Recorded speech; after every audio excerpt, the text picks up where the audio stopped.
నమస్తే రమ్మగారు. నమస్తే చేయ. రమ్మగారు, చందమామ కథ ఏదైనా ఒకటి ఈరోజు మా కోసం. బోల్డ్ అని కథలు ఉన్నాయి జయ, ఇన్ని కావాలంటే అని చెప్పేస్తాను. అవునా? ఒక వీరకేతు అని ఒక రాజుగారి కథ చెప్తా. ఈ రాజుగారి కథ, ఒక ఊళ్ళో ఒక రాజుగారు ఉన్నారు అంతే, ఇంకా ఆయన పేరు అవన్నీ మనమేం చెప్పక్కర్లా, రాజుగారి కథ అని చెప్పడమే పిల్లలకి అంతే. ఈయనకి తన పురోహితుడు అంటే చాలా నమ్మకం అంట. తన పురోహితుడి మీద మంచి నమ్మకం. ఓకే. అతను ఏం చెప్తే అది చేసేవాడట. ఓకే. ఆయనే సలహా చెప్పేవాడు ప్రతిసారి. ఈయన ఏం చేయాలి, ఎక్కడికి వెళ్ళాలి, ఎక్కడికి వెళ్ళకూడదు, ఏం చేయకూడదు, అవన్నీ పురోహితుడే డిసైడ్ చేసేవాడు. అతను నమ్మేవారనమాట. అయితే ఏమైందంటే పురోహితుడికి కొంతకాలానికి జబ్బు చేసిందట, పెద్దవారైపోయారు. అది ఆయనకి జబ్బు చేసి ఆయన మంచాన పడ్డ కాలంలో రాజుగారి పెళ్ళయింది. కుర్రాడు అనమాట, ఆయన చిన్నవాడు. పెళ్ళయింది. రాజుగారి పెళ్ళి ఎవరో వాళ్ళ చుట్టాల్లోనే ఎవరో పెళ్లి కుదిర్చి చేసేసారు. తర్వాత ఏమైంది, ఈయనకి ఆ పురోహితుడు లేకపోతే ఏదో తోచటం లేదని ఓ రోజు ఆ పురోహితుడిని చూడడానికి వెళ్ళాడు. వెళ్ళి, అయ్యా మీరు పెద్దవారు అయిపోయారు, నేను వివాహితుడిని అయ్యాను, మీకు వచ్చి నమస్కారం చేద్దామని వచ్చానని భార్యను తీసుకెళ్ళి దండం పెట్టాడు. దండం పెడితే ఆయన ఏమన్నాడు, భార్యని రాణిగారిని ఇంటికి పంపించేసి కాసేపు ఈ వీళ్ళింట్లో కూర్చున్నాడు పురోహితుడి దగ్గర. పురోహితుడు అన్నాడు, మా అబ్బాయి శేషాద్రి నాలాంటి వాడే, తెలివైన వాడు నాయన, మీకు సలహా చెప్తాడు. ఇక నుంచి మీరు శేషాద్రిని అట్టు పెట్టుకోండి మీ దగ్గర, ఇక నేను రాలేను, పూర్తిగా వృద్ధుడిని అయిపోయిన, అనారోగ్యం వచ్చేసిందని శేషాద్రిని రాజుగారికి అప్పచెప్పాడు. సరే, శేషాద్రి రాజుగారితో వెళ్ళడానికి రెడీగా ఉన్నాడు. పురోహితుడు అంటే పొద్దు నుంచి సాయంత్రం దాకా రాజుగారి ఎదురుగుండా ఉండాలి, రాత్రి 9 దాకా కనీసం. ఆయనకి అవసరమైన పనులు అంటే సలహా సంప్రదింపుల కోసం అన్నమాట. అయితే ఈ తండ్రి శేషాద్రి నా దగ్గరికి రాని చెవిలో ఒక 3 మంచి మాటలు చెప్పాడట. ఈ మాటలు మీరకుండా ఉండు అని చెప్పాడు. సరే, అక్కడి నుంచి శేషాద్రి సలహాలు అవి చెప్పడం మొదలుపెట్టాడు. రాజుగారు మంచి సంతోషంగా ఉన్నాడు. అయితే కొంతకాలం అయ్యాక రాజుగారు వేటకి వెళ్దాం అనుకున్నాడు. వేటకి వెళ్ళాలంటే సరే, వేటకి ముహూర్తం పెట్టమన్నారు. ముహూర్తం పెట్టమంటే ఈయన శేషాద్రి పంచాంగం చూసి, రేపు మర్నాడు, రేపు పొద్దునే తెల్లవారుజామున మనకి బాగుందండి సమయం, చాలా బాగుంది, అక్కడి నుంచి మీరు బయలుదేరదు కానీ అని చెప్పాడు. బయలుదేరండి అన్నాడు. అనేసరికల్లా రాజుగారు అన్నారు, నువ్వు కూడా రా శేషాద్రి నాతోటి, మన ఇద్దరం కలిసి వెళ్దాం, అక్కడ సరదాగా కబుర్లు చెప్పుకోవడానికి ఉంటుంది. మృగయ వ్యసనం అంటే రాజుగారు ఒక్కడు వెళ్ళడు, బోళ్ళంత మంది గుంపు చాలామంది వెళ్తారు, వెనకాల సైనికులు, వీళ్ళు డప్పులు మోగించేవాళ్ళు, కుక్కల్ని, వేట కుక్కల్ని పట్టుకెళ్ళేవాళ్ళు, వీళ్ళకి వంట చేసి పెట్టేవాళ్ళు, అట్లా పెద్ద గుడారాలు వేయడానికి చాలామంది మార్బలంతో వెళ్తారు. వెళ్తే ఇతను ఏం చెప్పాడంటే, ఆ ముహూర్తం పెట్టినప్పుడే, రేపు పొద్దున తెల్లవారుజామున మీరు బయలుదేరుతారు కదా, 5 గంటలకి తూర్పు గాలులు బాగా వీచుతాయి, తూర్పు నుంచి వచ్చే గాలి చల్లగా వస్తుంది, చల్లని గాలులు వీస్తాయని చెప్పాడు. బయలుదేరారు. బయలుదేరిన తర్వాత రాజుగారు గుర్రం ఎక్కారు, మన పురోహితుడు శేషాద్రి గుర్రం ఎక్కారు. కొంచెం ఊళ్ళో నుంచి బయటకు వెళ్ళంగానే చలేయటం మొదలుపెట్టింది. తెల్లవారి 5 గంటల అయ్యేసరికి చలేస్తుంది. రాజు అన్నారు, నిన్న రాత్రి నువ్వు చెప్పావు తూర్పు గాలులు వేస్తాయి, చలేస్తుందని, అయినా కూడా నేను జాగ్రత్త వహించలేదు, చూసావా, చలిగా ఉంది, నాకు శాలువా కావాలి, నువ్వు మళ్ళీ అంతఃపురంలోకి వెళ్ళి నా శాలువా పట్టుకురా అని ఈ పురోహితుడిని వెనక్కి పంపించాడు. పురోహితుడు ఏం చేశాడు, వెళ్ళాడు అంతఃపురంలోకి, రాజుగారి బెడ్రూమ్ దాకా వెళ్ళాడు. వెళ్ళిన తర్వాత అప్పుడు వాళ్ళ నాన్న చెప్పిన మాట ఆయన గుర్తొచ్చింది. ఏమిటి, ఎప్పుడు పడకటింట్లోకి, దంపతుల పడకటింట్లోకి వెళ్ళొద్దు అని చెప్పాడు. ఆయన 3 మంచి మాటలు చెప్పాడు కదా. 3 మంచి మాటల్లో మొదటిది ఏంటంటే పడకటింట్లోకి వెళ్ళకూడదు. అక్కడి నుంచి తలుపు కొట్టాడు. తలుపు కొడితే ఎవరు అని గొంతు వినపడింది. నేను శేషాద్రిని, రాజుగారికి శాలువా కావాలి, శాలువా ఇవ్వండి అన్నాడు. అనేసరికి తలుపు తెరుచుకుంది. శాలువా బయటకు వచ్చింది. ఈయన శాలువా తీసుకునే లోపల ఆ తలుపు లోపల నుంచి ఒక బలిష్టమైన మగవాడి చెయ్యి ఇతన్ని పట్టుకుని లోపలికి లాగడానికి ప్రయత్నం చేసింది. లాగేస్తోంది చెయ్యి. ఇతను ఏం చేశాడు, శత విధాల బాగా కష్టపడి విదిలించుకుని ఆ శాలువా పుచ్చుకుని పరుగున బయటకు వచ్చాడు. వచ్చి ఏం చేశాడు, గుర్రం దగ్గరికి వెళ్ళిపోయాడు. గుర్రం ఎక్కేశాడు, రాజుగారి దగ్గరికి వెళ్ళిపోయాడు, శాలువా ఇచ్చేశాడు. ఈ మాట రాజుగారికి చెప్పలేదు. చెప్పలా. వీళ్ళిద్దరూ వేటాడారు, సాయంకాలం దాకా తిరిగారు, మర్నాడు దాకా లేదు, సాయంకాలం మర్నాడు లేరు, ఆ పూటే సాయంకాలం దాకా తిరిగారు. మధ్యాహ్నం ఏదో విశ్రాంతి తీసుకుని సాయంకాలం అడవిలో కులాసాగా కాలక్షేపం చేసి ఈ చంపిన 4-5 జంతువుల్ని ఏదో చేత్తో పుచ్చుకొని వెనక్కి వచ్చేసరికల్లా ఏమైంది, ఈ రాణిగారి అంతఃపురం అంతా అల్లకల్లోలంగా ఉంది. రాజుగారు తిరిగి వచ్చేసరికి దాసీలందరూ తలా పక్కన నెత్తిమీ చేతులు పెట్టి కూర్చున్నారు. రాణిగారు ఎబరాయి దబరాయిగా ఉన్న బట్టలతోటి జుట్టంతా విడిపోయి ఏడుస్తూ కూర్చుని కనపడేసరికల్లా ఈయన తెల్లబోయి, ఇదేమిటి ఇలా ఉన్నావు, ఏం జరిగింది అని అడిగితే నేనేం చేయను, పొద్దున్నే మీరు బయటికి వెళ్ళారా, మీ పురోహితుడు వచ్చి నన్ను అత్యాచారం చేయబోయాడు, నా మీద దుర్మార్గుడు అని గోలుమని ఏడ్చింది ఆవిడ. దాసీలందరూ అవును అవును అన్నారు. అనేసరికల్లా ఈయనకేం చేయాలో తెలియలే. పురోహితుని పొద్దున్న శాలువా తేరా నాయన అని పంపిస్తే వాడు ఇంత పని చేశాడా అని ఆశ్చర్యపోయాడు. కానీ పెద్ద పురోహితుడు అంటే మహాప్రీతి. ఈ చిన్న పురోహితుడు కూడా వచ్చాక తనకన్నీ మంచి సలహాలే చెప్తున్నాడు. ఇప్పుడు పురోహితుడిని ఊరికంబానికి ఎక్కించడం లేదా శిక్ష వేయడం అంటే బ్రాహ్మణాపరాధం అవుతుందేమో అని భయం. తర్వాత ఇంతకాలం సేవించిన వాడిని బహిరంగంగా ఇంత మాట అనేసుకోవడానికి బాధేసింది. పైగా రాణిగారి మీద అతను ఏదో దుర్మార్గ ప్రయత్నం చేయబోయాడు అనేసరికల్లా నలుగురిలో పరువు పోతుంది. అందుకని ఏం చేశాడు, ఒక సైనికుడిని పిలిచి, అరే ఈ సాయంకాలం నీ దగ్గరికి ఒకళ్ళు వస్తారు, రాజుగారు చెప్పిన పని చేసావా అని అడుగుతాడు. వాడు అడిగిన వాడిని అడిగినట్టు మెడ ఉత్తరిచ్చేసేరా అని ఒక్కొక్క సైనికుడిని అక్కడ నియమించి పెట్టాడు. మధ్యాహ్నం యథావిధిగా ఇంటికి వెళ్ళిపోయినాడు కదా. సాయంకాలం వెళ్ళిపోయిన పురోహితుడు మర్నాడు పొద్దున 10 గంటలకి చక్కగా స్నానం అది చేసి బొట్టు గిట్టు పెట్టుకుని రాజుగారి దగ్గరికి వచ్చాడు. వచ్చేసరికల్లా రాజుగారు ఏం చెప్పారంటే, సాయంకాలం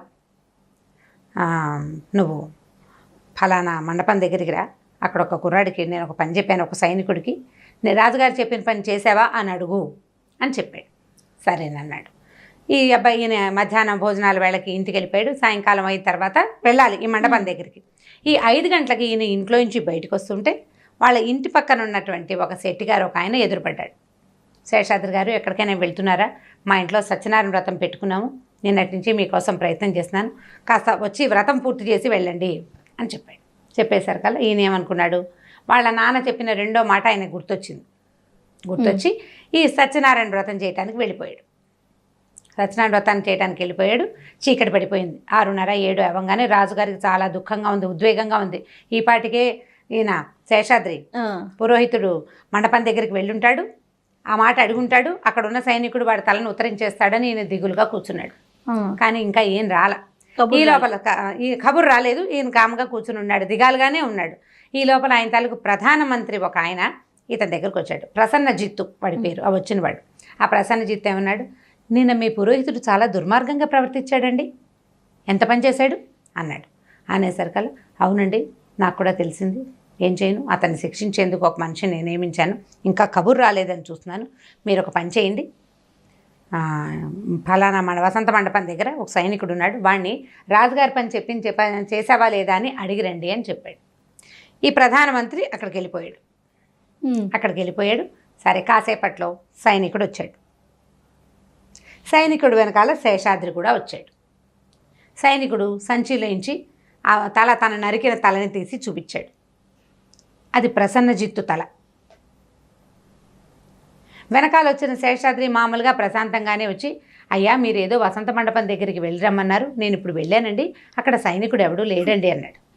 అనేసరికల్లా రాజు ఆశ్చర్యపోయి, అదేమిటి నువ్వు ముందు వెళ్ళలేదా అంటే, లేదండి, నేను సాయంకాలం ఇంటి నుంచి బయటకు వచ్చాను ఆ పని చేయడానికి. ఈ లోపల మా పక్కనున్న శెట్టి గారు ఒక ఆయన ఒక మాట, సత్యనారాయణ వ్రతం మాట అడిగారు, మా నాన్న చెప్పిన మంచి మాట గుర్తొచ్చి ఆ పని చేయడానికి అక్కడికి వెళ్ళానండి, నేను తిరిగి వచ్చేసరికల్లా ఇక్కడ సైనికుడు లేడండి అని అనేసరికల్లా, మీ నాన్న చెప్పిన మంచి మాట పాటించేవాడివి ఇంత దుర్మార్గమైన పని ఎలా చేసావు శేషాద్రి నువ్వు, అసలు మీ నాన్న చెప్పిన మంచి మాట ఏమిటో చెప్పు నాకు అన్నాడు. మా నాన్న చనిపోతూ అంటే నన్ను ఇక్కడికి పంపిస్తూ 3 మంచి మాటలు చెప్పాడండి. 3 మంచి మాటల్లో ఒక మాట ఏమిటంటే, ఏదైనా దైవకార్యం ఎదురుపడ్డప్పుడు రాచకార్యాన్ని కూడా పక్కన పెట్టమన్నాడు. నేనేం చేసి వచ్చిన ఆయన సత్యనారాయణ వ్రతం చేయమన్నాడు.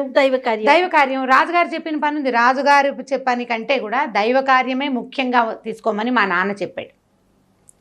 అందుకని నేనేం చేశాను, సత్యనారాయణ వ్రతం చేయడానికి వెళ్ళిపోయా.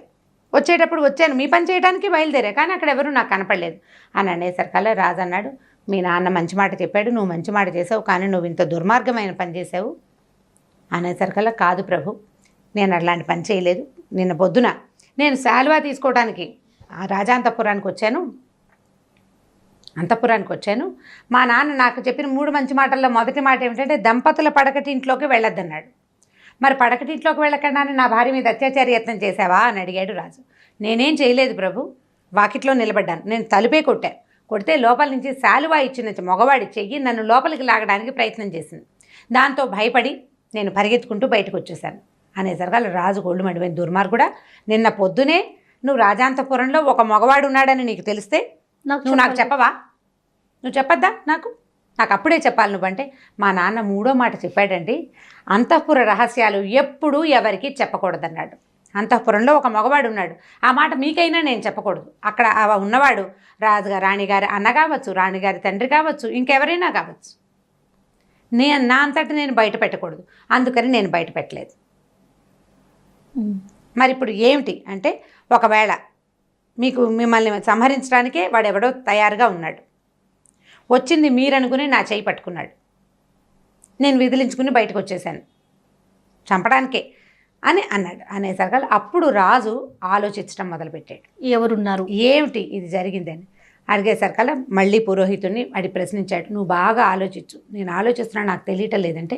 అప్పుడు పురోహితుడు ఏమన్నాడంటే, మీ రాణిగారు కూడా ఇందులో ఉండొచ్చు, బహుశా మిమ్మల్ని ఆవిడికి తెచ్చి ఆవిడని తీసుకొచ్చి మీకు వివాహం చేసిన వాళ్ళు ఎవరో ఆలోచించండి అనగానే ఆయన తెల్లబోయి, ప్రసేనజిత్తే నాకు ఆవిడని తీసుకొచ్చి వివాహం చేశాడు అని చెప్పాడు.